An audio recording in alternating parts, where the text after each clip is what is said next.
Incredulous, Chapter 4, Where Angels Fear to Tread. Tarek hesitated, his internal self-preservation alarms warning not to enter the demolished building.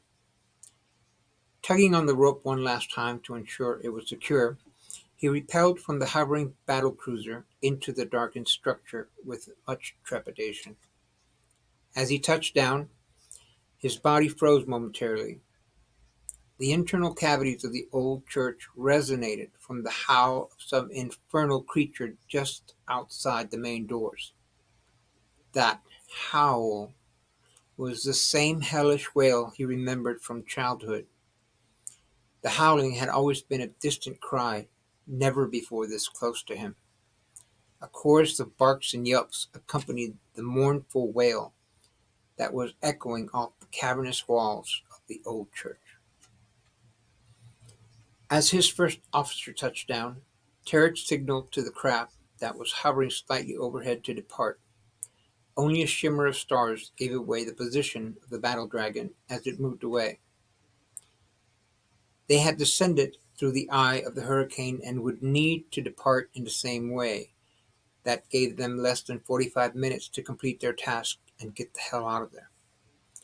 Tarek and Monique were both wearing dark hooded robes over their armored exoskeletons.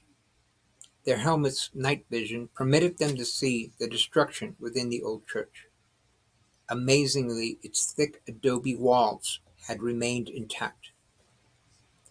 Tarek's night vision displayed three Lechusas tearing at a large Bible near the altar. He drew his sidearm and quickly dispatched them. The bullets in his Hellfire weapon did not rely on firing pins to detonate the gunpowder. Suddenly, a swirling cloud of shredded onion paper strips enveloped Tarek. Retracting his storm shield momentarily, he noticed the swirling mass split into two columns, whirlwinds which branched out, taking the form of two angels, each about 12 feet tall. The thrones moved in unison, flanking Tarek. "Behold, a servant of the Most High," mocked Asmodeus. "You are too late to save them." Tarek turned to see an ominous gleam emanating from the corner. A glow from its eyes was all that escaped the murky shadows. The thing seemed genderless, something powerful enough to be male, but with female characteristics. A cold breeze lifted long black hair off its face at the exact moment, as if it had the power over the very elements. Tarek wondered why it was acting like a cornered animal. Activating several blue glow sticks, Tarek tossed them about the enclosure. Asmodeus moved toward Artemis. Recognizing his old mentor, Tarek moved to intervene. With undisguised hostility, Asmodeus snarled at the old priest. "Curse God and die, priest!" "Perhaps this tragedy has come from God, but I charge him with no wrongdoing," replied Artemis. "Is this one proving a tough nut to crack?" asked Tarek. "His faith frustrates you, doesn't it? He is a man of the cloth, but he is not cut from the same fabric of clergy you're used to dealing with." The demon's voice intensified. "Why are you here?" "I believe you already know the answer to that," Tarek shot back. Asmodeus circled like a wary animal, instinctively sensing something was very wrong. Then the expression on its face began to change, transforming into something easier on the eyes. The creature standing before Tarek was now a beautiful enchantress, whose well-proportioned body was barely contained in the tattered remnants of the young girl's dress. Asmodeus eyed the two angels suspiciously, then looked up to the sky, as if searching for something. The demon then exercised its powers of lust, which were this demon's domain. Inching closer to Tarek, she attempted to seduce him with promises of power and pleasure. Tarek grasped her throat. with blinding speed. You will find that my powers are far greater than when last we met. He detected fear in her smoldering gaze, something he had not expected to see, at least not in this demon. Still in shock, Asmodeus whispered, "Incredible. You've augmented your power base and lost nothing in the transformation. Is that why you returned to this world?" "I never had any intentions of returning to this world," countered Tarrant, releasing his grip from her neck. "You were volunteered again?" she laughed, while massaging her throat. Asmodeus looked at Tarrant as if he'd lost his mind. "Will you never learn? Tell me, are you as powerful as, she asked, nodding toward the crucifix to indicate Jesus without having to utter his name. "No, Yeshua is far greater. Although I have performed miraculous healings, and even I find them hard to believe." Lowering his storm shield, he added, "I can also control the weather and the clouds to some extent.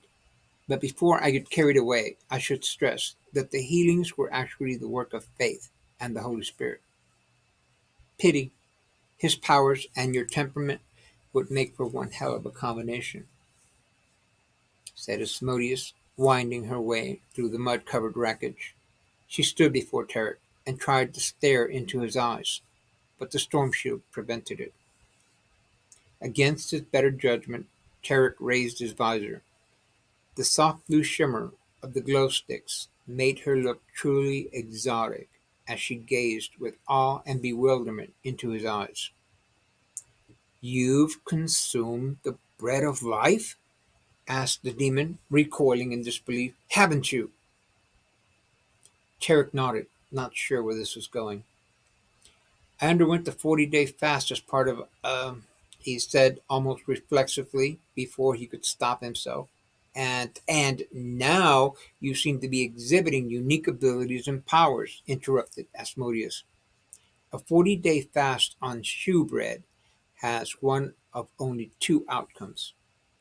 You either die a horrible death or your spirit body morphs." Astonished at her adversary's audacity, she added, "But you couldn't have known what it was going to do to you, or you would never have taken it." She stopped and looked directly into his eyes. "I would never have taken it." "Would it surprise you to know that I took it while I was in another physical form, a different body, in another time? Mana supercharges the spiritual body. Release me," she demanded. "Set me free, and I will fill in the gaps for you. I will tell you exactly what you've done to yourself and what sort of changes you can expect." "Don't do it," pleaded Joshua, clutching at his ribs. He shook his head in pain. "Send that demon straight to hell, where it belongs." "There is only one place I send demons, the abyss," replied Tarek. "The abyss? But there is no escape from that place," stated Asmodeus. "Exactly. You won't be there forever, though. Christ will eventually release you. Yeah, after his 1,000-year reign on earth is over. Have you any idea how long a minute in that place lasts? And you want me to spend 1,000 years there? I have no desire to hang around Apollyon for that long." Asmodeus held up a beautifully manicured hand and gestured for Tarek to hold off. "Tarek, what you've done can have horrible, fatal consequences. Were you made aware of the dangers before you submitted to the fast?" "Now you're just stalling," Tarek scoffed. "This is unbecoming. Come, let's get this over with." "Herod, yes, Herod Antipas underwent the 40-day fast when he was proclaimed Messiah by the Sanhedrin," said Asmodeus excitedly. "He died over a 5-day period as worms slowly consumed his flesh. Herod the Great, his father, had access to the powder as well," she said, backing away from Tarek, one hand held out in front of her in a protective gesture.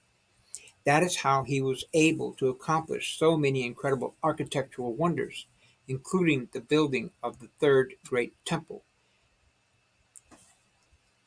But in the end it drove him mad, and he died a most horrible death, while worms feasted on his testicles. This gave Terek reason to pause. I thought Herod the Great built the second temple, not the third one. Now he was stalling. She straightened, seemed more confident. With a wicked yet sincere gleam in those beautiful dark eyes, Asmodeus played her last card.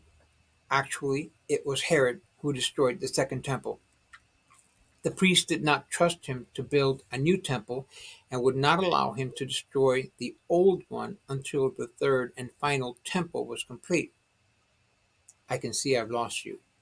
Let's recap, shall we?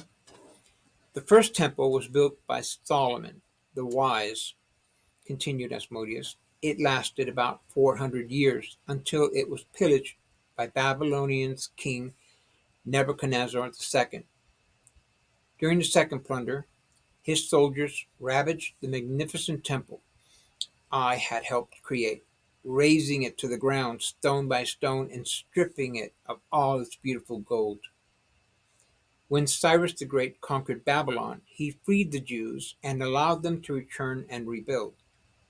The second temple was much smaller than and not as grandiose as the first, but it stood for nearly 600 years. Then came Herod the Great. Were you aware that the kingdom over which Julius Caesar appointed him suffered a horrific drought lasting nearly 2 years? Asked Asmodeus. Herod nearly lost everything purchasing food for his subjects from his own personal treasury. Herod? Herod the Great, one of the most corrupt and evil rulers in history? Asked Joshua, although it pained him to do so. Propping himself up against the wreckage, he raked a handful of mud and jungle debris out of his hair. Herod was a prince from the land of the Edomites, descendants of Esau. The Essenes saw in him the makings of a great king. They saw what a noble thing he had done, and believing he was a righteous man, granted him access to the manna. The accomplishments of Herod the Great have never been equaled. Your historians fail to explain how this nearly bankrupt Idumean managed to launch the most ambitious building projects ever attempted in that region of the world. Where did he amass the great fortune necessary to finance this undertaking? As I explained, he was left with nothing, the drought having decimated his kingdom. So how did the Essenes get their hands on it? Asked Artemis. The manna, I mean. From Egypt they learned how to extract it in naturally occurring form from the Dead Sea.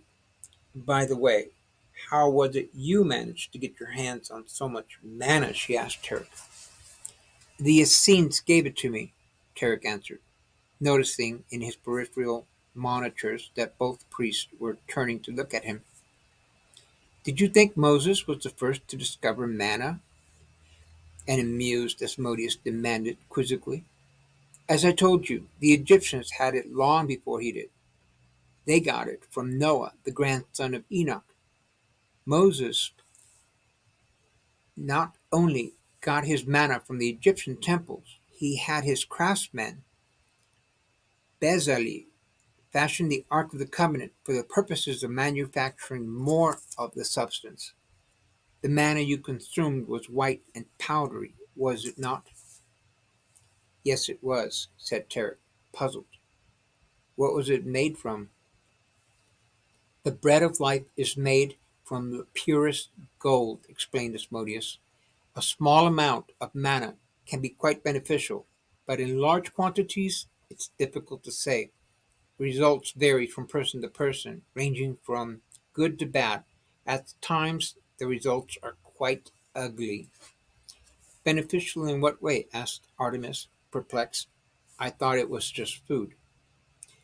Manna can heal the body from almost any infirmity. It also increases spiritual awareness by feeding the spiritual body. Moses, if you recall, consumed the golden calf with fire from the Ark of the Covenant and forced the surviving Israelites to eat it.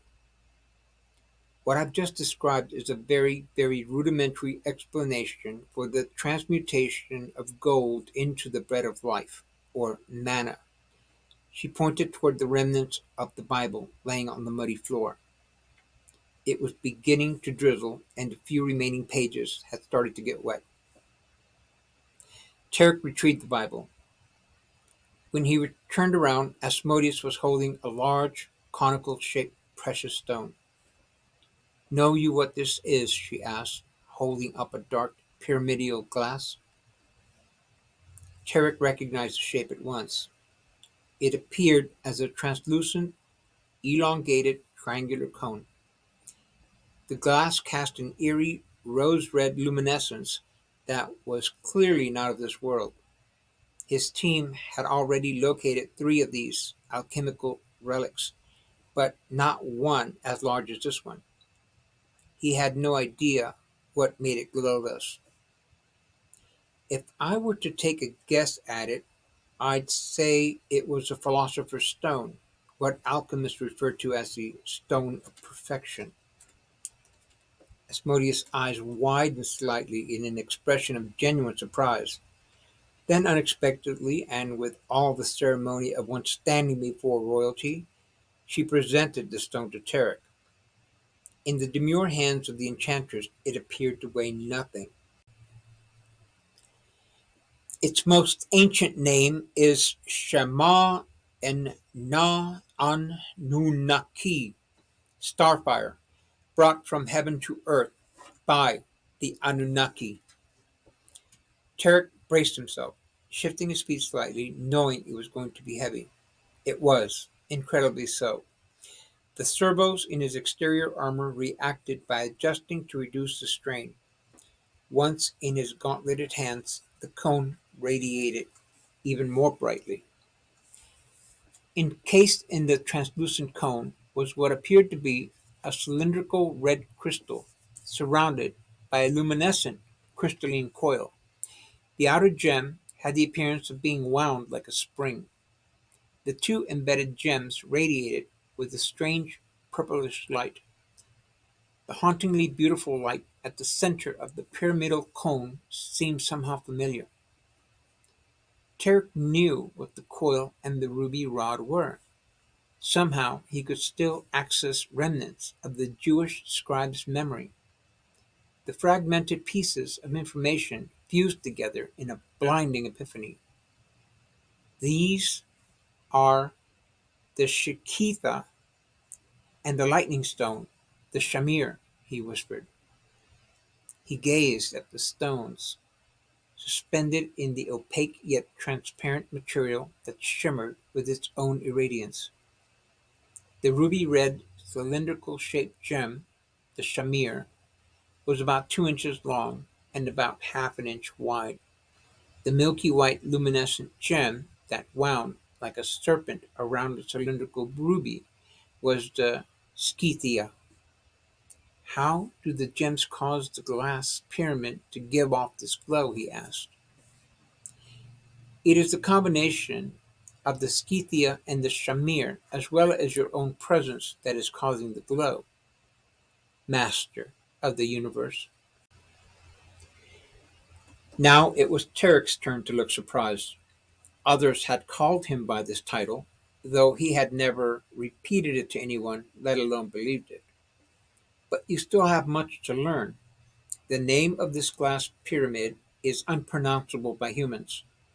You will find references to it in ancient Egyptian hieroglyphs. It is denoted by the symbol of an elongated black triangle referred to as the mikveh. The elongated pyramidal cone is not made of glass, but gold so pure that it is transparent as glass." Tarek raised an eyebrow, finding this hard to believe. Asmodeus pointed to the muddy Bible and instructed Tarek to open it. As he did, the few remaining pages rustled and flipped like a money-counting machine, stopping at Revelation chapter 21. Tarek placed a gauntleted hand over the page. Blue-white micro-LED lights in the palms of his armored glove illuminated the text. He found the verse, but the reference was in Spanish. He translated it in his mind as he read aloud. The city was of pure gold, crystal clear, and the streets of the city were of pure gold, transparent as glass. That description of the city was intended to be taken literally, explained Asmodeus, adding emphasis to the last word.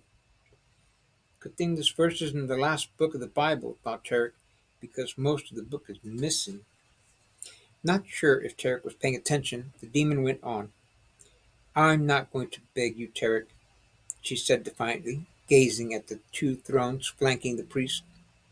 Sending me to the abyss may lead to your demise as well. You have but to say the word, and you seal my fate. Crossing her arms, she turned away, adding, Herod the Great had once been a noble king before the shewbread turned him into a monster. Turning back toward him, she beseeched her captor. The knowledge I've accumulated could aid you from time to time.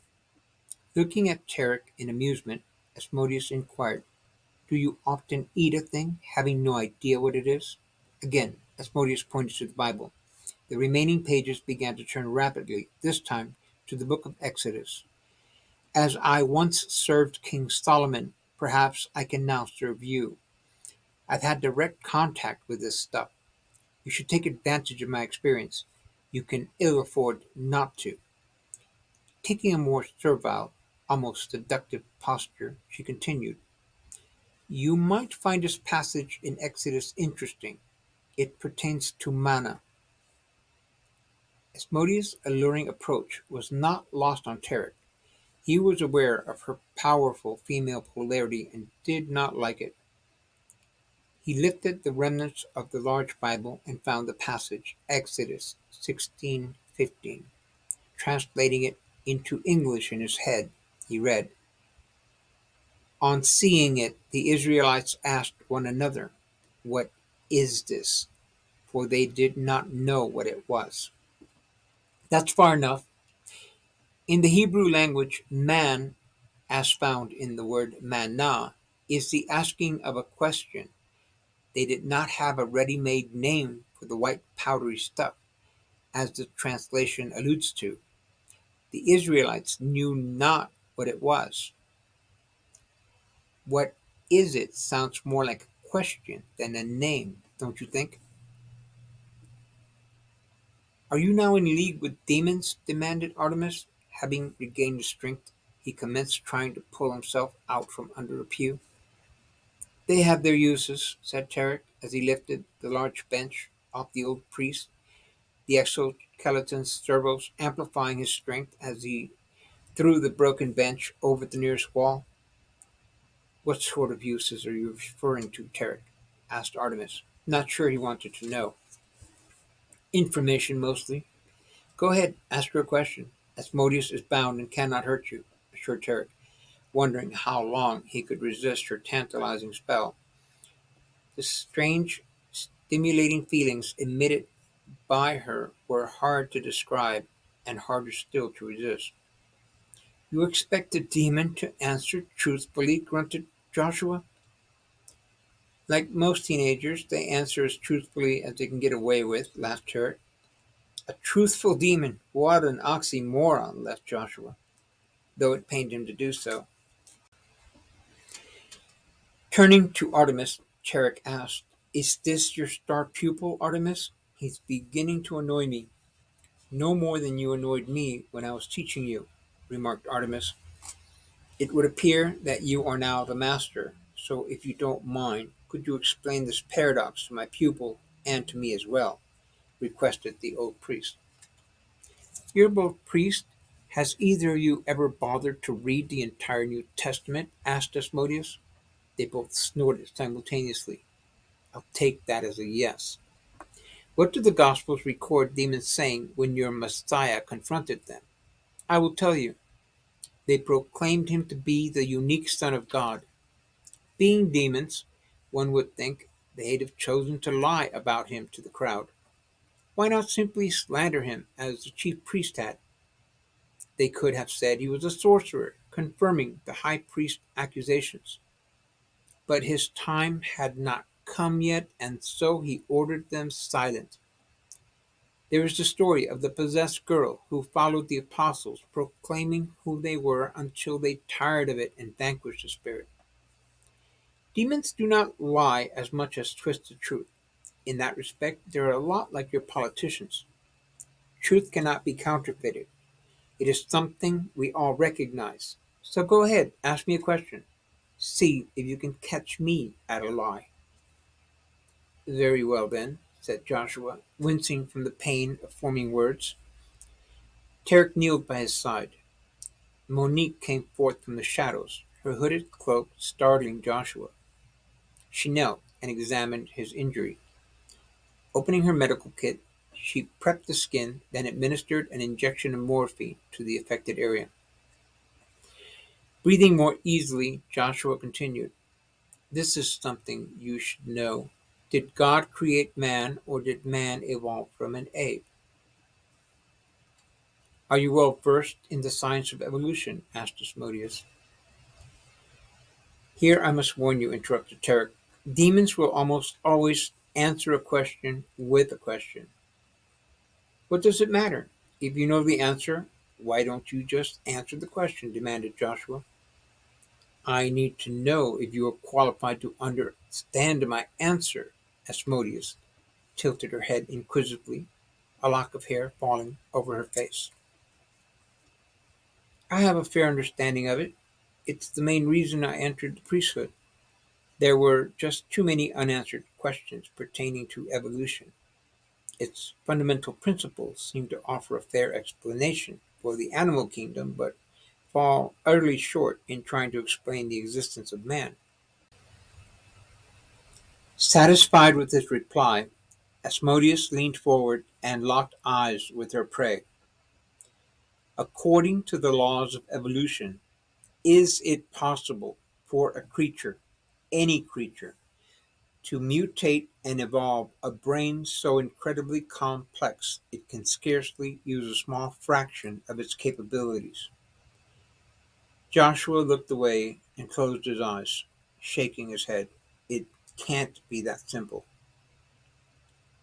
"Deep down inside, you intuitively know the answer," Asmodeus assured. "There is no logical reason for you to possess a brain capable of functioning well beyond the means of your everyday survival. Your scriptures make it quite clear that it was the Lord of the Elohim, Ea Enki, who ordered the modification of your species by saying, 'Let us recreate man in our image, according to our likeness.' God had nothing to do with it."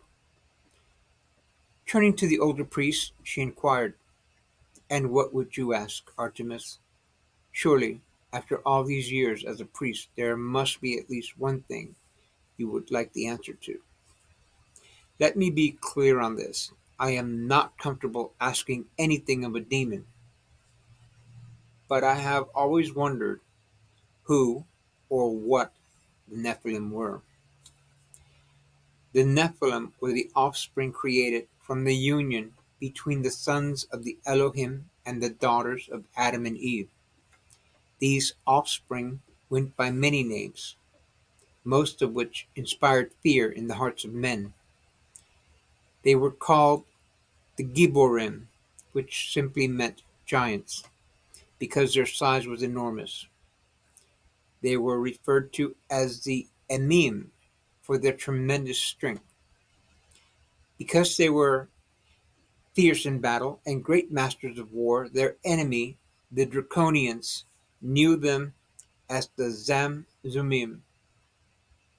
But there was a type of ancient giants that were not so noble. They are remembered in your legends as the Titans. "You forgot to mention that they were also called the Raphium," smiled Artemis, "because one glance at them would make men's hearts grow weak. Job and Isaiah speak of them as dead things, which shall have no resurrection. The Raphaim, those ugly little things, interrupted Asmodeus with a dismissive gesture. You are correct in saying there shall be no resurrection for the Raphaim. They are biomechanical clones, more android than living creature, and they are certainly not giants. Why, they only stand about so tall. She extended her hand, palm facing down, about a meter off the ground. The bulbous heads and large, black, almond-shaped eyes of the Raphaim would give anyone a start. A loud clatter accompanied yells outside the structure. Tarek turned to see Monique dislodging a long bench covered in jungle debris and hurling it over the wall. It landed with a resounding thud. Two mud-covered bodies lay on the floor. Monique knelt over them and checked for vital signs. She found none. Perhaps the best explanation of the Nephilim, continued Asmodeus, comes from Genesis and goes something like this. When men began to multiply on the earth, and daughters were born to them, the sons of heaven saw how beautiful the daughters of men were, and so they took for them wives, as many of them as they chose.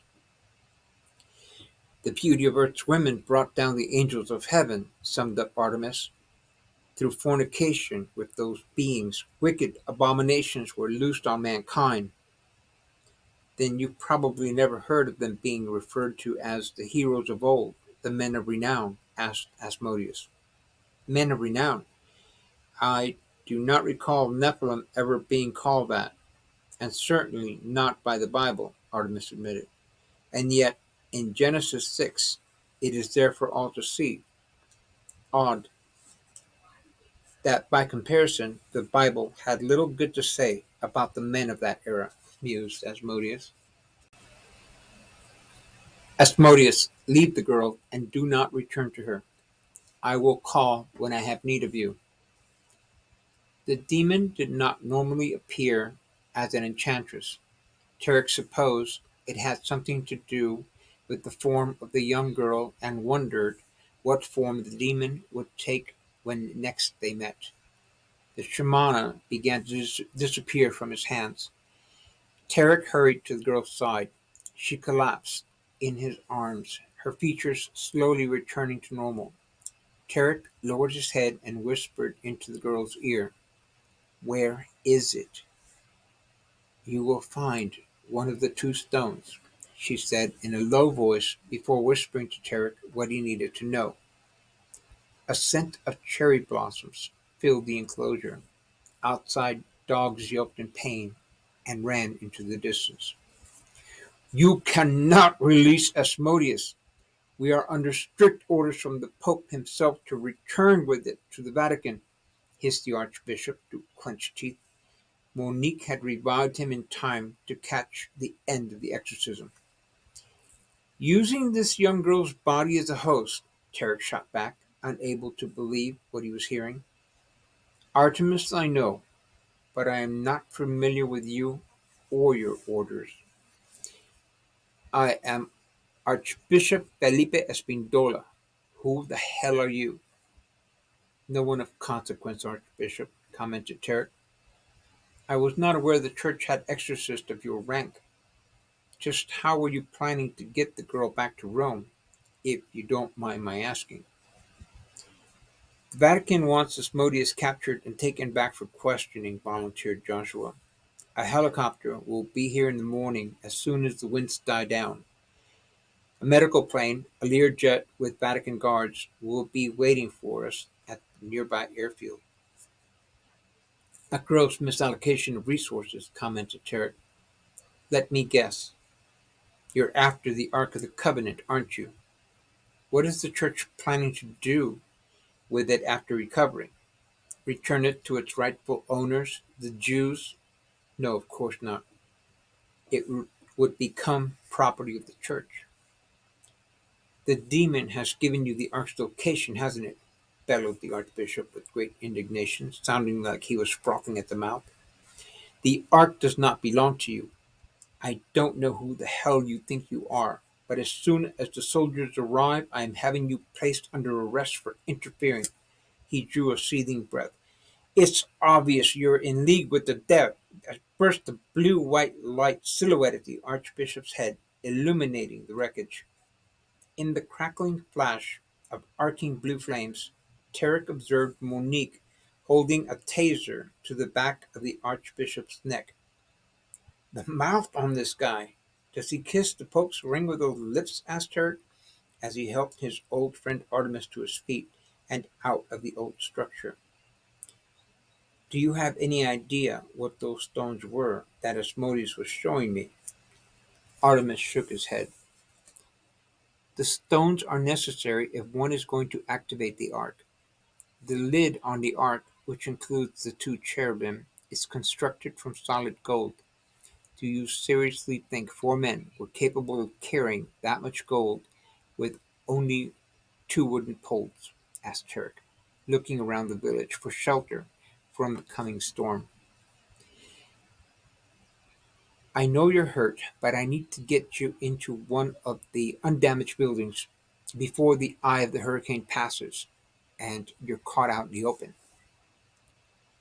"You're right, the Ark would have been too heavy," reasoned Artemis. "Yet it is well documented that it was carried great distances on poles by a handful of priests." Artemis looked at Tarek, not sure where this was going. "What are the stones? What is their purpose?" "The stones activate the power of the Ark of the Covenant.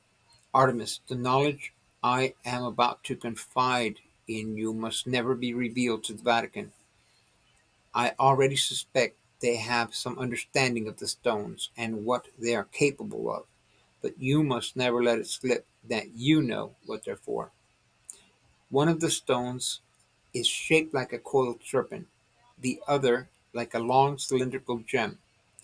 When the blood-red gem was inserted inside the coil-shaped gem, and both stones were set on the mercy seat, the Ark of the Covenant was said to have levitated off the ground. This allowed the carriers to transport it," said Tarek, as they approached some large, well-constructed huts. He knocked on one of the village doors. 2 men emerged and assisted him with the priest. "There are others in the church who need help," he told them in Spanish. Several men went to help. "The Ark of the Covenant," said Artemis, gritting his teeth due to the pain in his leg. Tarek tore open Artemis's pant leg, exposing a bad fracture. Without another word, he pulled out his medical kit and administered morphine. He then cleaned, set, and dressed the broken leg. "You always were handy to have around." "Thank you, old friend," said Artemis. "Are you going after it, Tarek?" Tarek only smiled, unable to control his excitement. "Just like Indiana Jones, huh?" The old priest nodded. "Artemis, I have never asked this of you. I know you think I've strayed far from my original path, so I'm going to ask you a question, and I want you to answer it as truthfully as you know how." Monique answered with Joshua. Tarek checked him, but Monique had already attended to his wounds. "Why so serious?" asked Artemis with a smile, regaining his composure. He added, "Okay, okay, I'll do my best. Shoot." "Have you ever witnessed me perform what would be called a miracle?" "Yes, of course. Why, even tonight, when I saw those angels in the whirlwind, that was something I will never forget." "Knowing that, would you consider me to be on the side of darkness or the side of good?" "Well, I can tell you I have never seen anyone exert such control over a demon before." "Perhaps, but when commanded to, even a demon will obey the will of God, which is more than I can say for most Christians." "Well, I've never understood how you manage to do things you do. But I would have to say you are not on the side of darkness." "Then rest assured that I am not doing evil, even though you may not understand." "Honestly, sometimes even I don't understand," admitted Turk, "but I do my best to obey. I guess I just want you to know I'm in good hands. As far as being in league with the devil, priests said the same thing about Jesus and his followers. I assure you, if I was in league with Satan, it would be me taking orders from the demon and not the other way around. You know, it's uncanny how dealing with demons is a lot like dealing with a teenage daughter, explained Tarek. That puts you at a severe disadvantage, Padre. Teenage daughters are deceitful, cunning, capricious, erratic, and unpredictable. They speak in half truths, omitting much. One must choose his questions wisely. Only dragons are more difficult to deal with. Artemis laughed. The things you say. The old priest raised his eyebrow at the previous remark. You mean to tell me that dragons are real? I knew they were mentioned in the Bible, but had no idea that they were real until I encountered my first one during a healing. Tired from the ordeal, Artemis nodded his understanding. Speaking of healings, do you think the Pope will proclaim you a saint for having performed at least 3 verifiable miracles? Teased Artemis. Perhaps I could put in a good word for you, lad. It was Tarek's turn to laugh. Fat chance that'll ever happen. He's the one who excommunicated me, remember? Then again, for a chance to get his hands on the Ark of the Covenant, he just might. As Tarek stood, Artemis tugged on his cloak. You said if you were going to activate it, you would need the stones. What did you mean by activate? Do you intend to recover the Ark of the Covenant? As to your first question concerning the stones, when you consider that the Ark is the potential weapon of unspeakable power, the stones could be viewed as the launch codes needed to activate the weapon, Tarek explained. Artemis's eyes grew wide, concern etched on his face. You're not going to. Tarek shook his head. Consider me lucky if I just find the stones. To keep them safe, if nothing else. Tarek placed a hand on his old friend's arm and smiled. It was good to see you again, Artemis, he said as Monique came to stand behind him. She handed Tarek an old, intricately carved, leather-bound book, which he recognized. Tarek unlocked the seal, opened the book, and read the title aloud. Ritas, exorcandi obsessos a demonio. It was an ancient written procedure for expelling demons. He read further, wondering what could possibly possess the Vatican to release this book from its archives. Sacerdos ab ordinario delegatas riti confessas aut saltem corde peccata sus detestans per acto si commode fiere posit sanctissimoio mistae sacrificio divinoque auxilio pis presibos implortaro supro perstilio et stula via lastea indutas et comram. A look of concern washed over his face as he closed the book. I've always felt this was the hard way of doing exorcisms. That 400-year-old book belongs in the Vatican's secret library. I think you got your tenses tangled, Padre. It belonged to the Vatican's secret library. The good book bids you boys to travel with neither purse nor script, and I mean to put you in good standing with the Lord. Artemis chuckled as Tarek handed the book back to Monique, who bound it in a protective covering. Artemis clapped both of Tarek's hands while giving him a stern warning. I know you share my own misgivings concerning religion's abuse of authority. You know they'll come after you. The Church has enormous resources at its disposal. Before you leave, I would ask that you take my protege with you. He's a lot like you once were, and has a great many questions that I simply cannot answer. He's about a heartbeat away from being excommunicated for seeking answers to those questions. Perhaps, with a master like you to teach him, he might accomplish the destiny God has set before him. There is little more he can learn from me. He's injured, but in stable condition, Commander, said Monique. Shall I advise the transport we have an additional passenger? Tarek nodded. It won't be long before the lunch pick up again, Monique. Advise the transport of our status. Oui, monsieur, replied Monique, who was not looking forward to sliding down a muddy mountainside in the pouring rain. She radioed for a retraction from the orbiting battle dragon, a specially cloaked warbird. True, Joshua is injured, but I have seen this man work miraculous healings before. What did you think he got thrown out of the church for in the first place? Artemis asked Monique, raising his eyebrows toward Tarek. The church has a long history of persecuting its saints while harboring and protecting pedophiles, he added in a melancholy tone. The church used to torture and kill its saints, so I suppose this could be considered an improvement, Tarek noted, his voice harboring hostility. I would ask that you take me with you as well, said Artemis, but perhaps I can be of more service to you from inside the priesthood itself. Everything you warned me about while you were under my charge is coming to pass. I fear the end of days may actually be upon us. Up until yesterday, I had forgotten all about the end of days, said Tarek. So many of the prophecies went unfulfilled.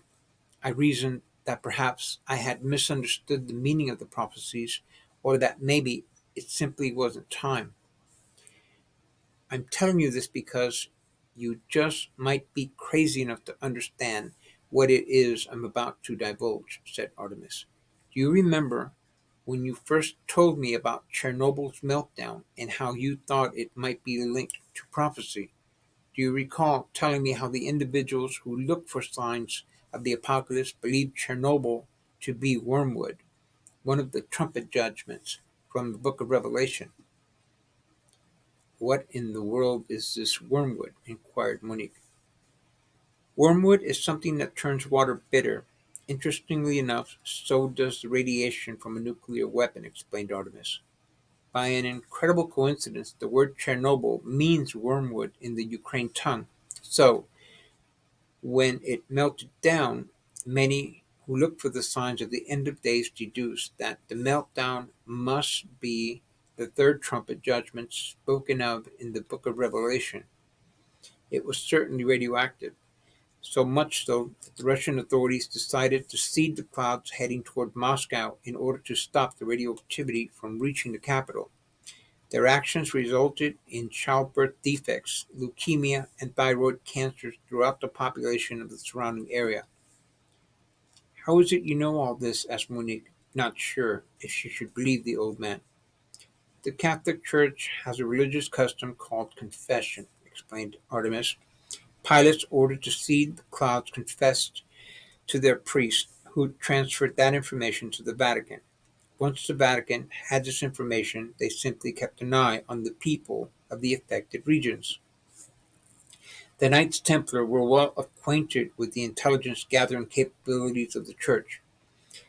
This is why creators of the game of chess chose to include a bishop among the game's strategically important pieces, added Turk. I always wondered why a bishop was included in the game at all, said an astonished Monique, kneeling down to shake hands with Artemis. My name is Monique. Tarek has not told me too much about his old mentor, she said, turning toward her commander. Do you wish to join us, Joshua? Asked Tarek.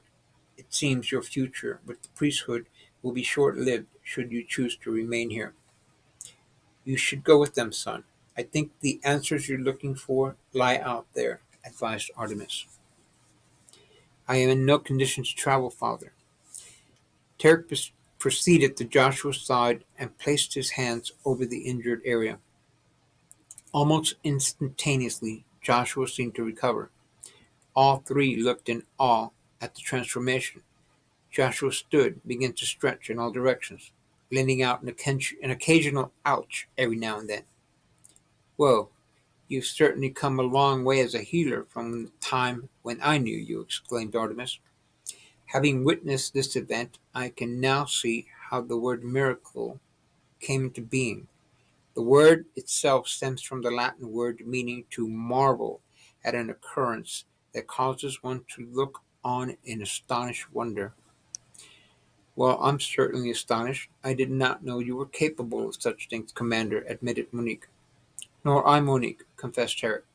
This has never happened before, except during my time in the deprivation tank. That was like something out of a dream. It seemed so fantastic and unreal. What exactly happened in there? In the deprivation tank, I mean, asked Monique. Something tells me I'm not supposed to know the answers to that question, said Artemis. Well, my friends, now that Joshua is fit to travel, allow me to bring you up to date on the latest wormwood findings. Is the Vatican aware of the meteor or comet that will impact Earth soon? Asked Turk. There are two possibilities. It could be an approaching cosmic intruder or a megavolcano, like the massive underground caldera of Yellowstone National Park in the United States. But volcanoes are not radioactive, said Joshua. This deep underground caldera is believed to be heated in part by radioactive material, explained Artemis. Yellowstone seems to be due for its eruption. If it did erupt, it would certainly fulfill the prophecies of Wormwood as found in the Apocalypse. The world would be plunged into a nuclear winter. Its fallout would blanket most of North America. Perhaps that is why we've never found references to the United States in the Book of Revelation. Also, there are rumors the Vatican-owned observatory in Arizona has been tracking a very large mysterious inbound object that only appears in the infrared spectrum. Artemis, why would you risk infiltrating the Vatican for me? Asked Turk. Sadly, I can no longer support what they stand for. I was ordered to sedate that child and return with her to Rome, where the demon could be questioned regarding the Ark of the Covenant's location. The cardinals in charge seem to care nothing for the anguish of that child's family is being put through. They have embraced the Machiavellian concept that the end justifies the means. Believe it or not, Tarek, the Pope has even begun selling indulgences again. You cannot be serious, Tarek blurted out. I thought that practice disappeared with the Dark Ages. You mean monetary penance for the forgiveness of sins? The original get out of purgatory free cards. Those indulgences? One and the same, acknowledged Artemis. They plan to rake in a lot of additional revenue because the Catholic Church claims that everyone has to go to purgatory. But if you act quickly, you can purchase a connecting flight directly to heaven, put in Joshua with a twinkle in his eye. I was told that the Pope, in all his divine wisdom, is trying to alleviate the overcrowding in purgatory. Has the Pope considered selling indulgences for dead relatives as well? Asked Tarek. Every time a coin rings, a soul springs. Wasn't that the jingle the church used back then? Well, I didn't see this coming. Tell me, how do you think the Vatican will react once they've learned that I am the one responsible for expelling the demon? It would seem that you've inadvertently become an enemy of the Vatican, said Artemis. So what do you think their next move will be? If they truly believe Asmodeus could have led them to the Ark of the Covenant, they will spare no expense to find me. The cardinals and bishops will call in every favor owed to them from any government official in the world who can assist them. Exactly. So you must give them something to chase after. Provide them with something that will keep their dogs busy. In an ominous tone, Artemis added, do not underestimate how far the tentacles of the Vatican reach. Are you sure you still want to join up with me, Joshua? Asked Tarek. More than ever. Oh, by the way, this recorder around my neck is still recording. Should I turn it off? No, leave it recording. Monique will place it in a protective coating when we leave. Were there any other recording devices in the church? Asked Tarek. There was another recorder on the floor, but it was destroyed early in the proceedings. I saw a pew bouncing up and down upon its remains. The cameras were not equipped with audio recording capabilities and may have been damaged in a storm. There were two night vision cameras. Leave those. It will give them something to worry about when they see the angels, advised Artemis. Like you, Joshua is a misfit, an oddity who no longer fits into the world of the clergy. Perhaps in your world of mystics he will find what he has been looking for. Tarek smiled and nodded his understanding. Reaching for his med kit, he handed it the contents to Artemis. I'm not sure how long it will be before help arrives, or how many more may be hurt. Joshua clasped Artemis's hand one last time, then stood at the door and nodded goodbye. He turned and stepped out into the warm, humid night air. The winds were beginning to pick up again. The transport had arrived, but because it had to land in such a public place, the UFO mode lights were blazing brightly. This ruse had worked many times before, with authorities dismissing the event as nonsense. The trio headed toward the battle dragon as it made its ascent.